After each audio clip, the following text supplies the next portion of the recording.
Hey everybody, Shiv here. So we're going to take a look at 3 new cards, 2 of which are voted on. The other one was, released through another media. Alright, so first up we've got the North Sea Kraken.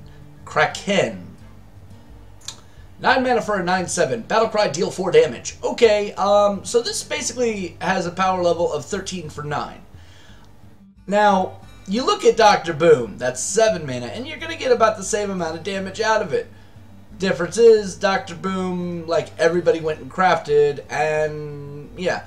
For newer players, this is kind of like their Dr. Boom. Arena, this is your Dr. Boom. Because it's common, you're more likely to get this in Arena. Alright? So this has got like some extreme Arena value left and right. It's got the Nightblade effect plus some. It's got a big-ass body that's going to be really difficult to deal with. In Constructed, however, I don't know if I would take this because there's so many already good, like high-level cards out there, and as a neutral comment, this is, you're not going to get much of a power level on it. But I mean, if you don't have Dr. Boom, I guess this could fit in a pinch. Maybe we might see this in Druid because they can ramp it out quicker. But other than that, but it is a serious threat, and I kind of like it for that. Alright, so moving on to the next one. We got the Tournament Medic. 4 mana for a 1/8. The statting sucks horrible, but with that much life, 8 fucking life, guys, that's pretty impressive. Now, yes, it is 1 mana more than a Deathlord, but let's read the Inspire. Inspire, restore 2 health to your hero. And this is neutral, so congratulations, you've now added the ability of healing consistently with your hero power to every class. So congratulations, warriors, you're now gaining 2 armor and 2 life. Hunters, congratulations, you're now gaining 2 life and dealing 2 damage. Alright, so there's some really interesting possibilities there. Now, it only has 1 attack. That's really, really meek. In order to make this thing anywhere near offensive, you're going to have to invest on it. Priest.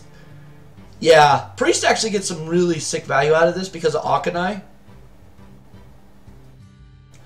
But they could also double up its life and then flip that over 16 on turn 5 when they attack. So that's kind of cool. I like it. But other than that, you know, it's pretty bland, pretty vanilla. It's kind of what we're expecting from some of these Inspire mechanics. So yeah.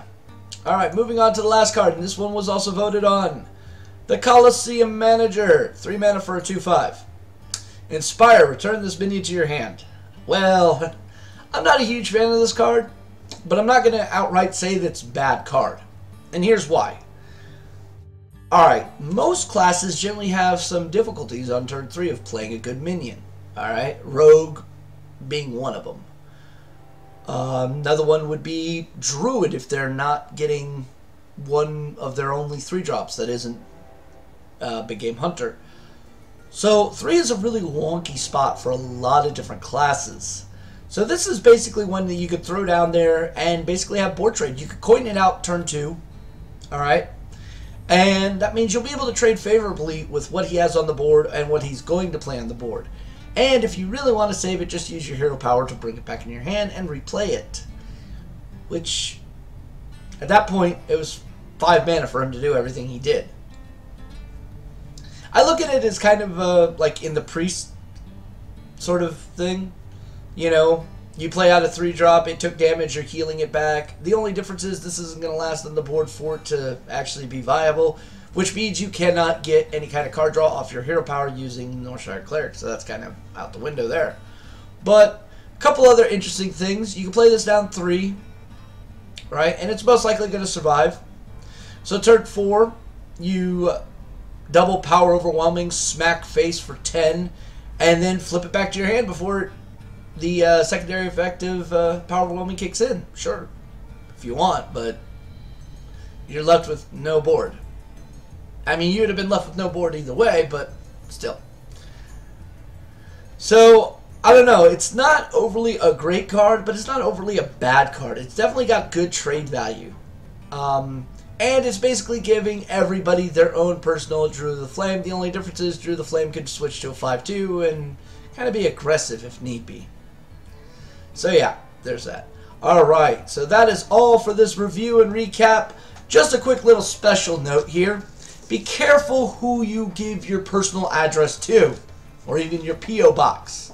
Even if they're friends, because sometimes they send you a box of dicks. I'm not even kidding, guys. Literally, a bunch of cardboard penises.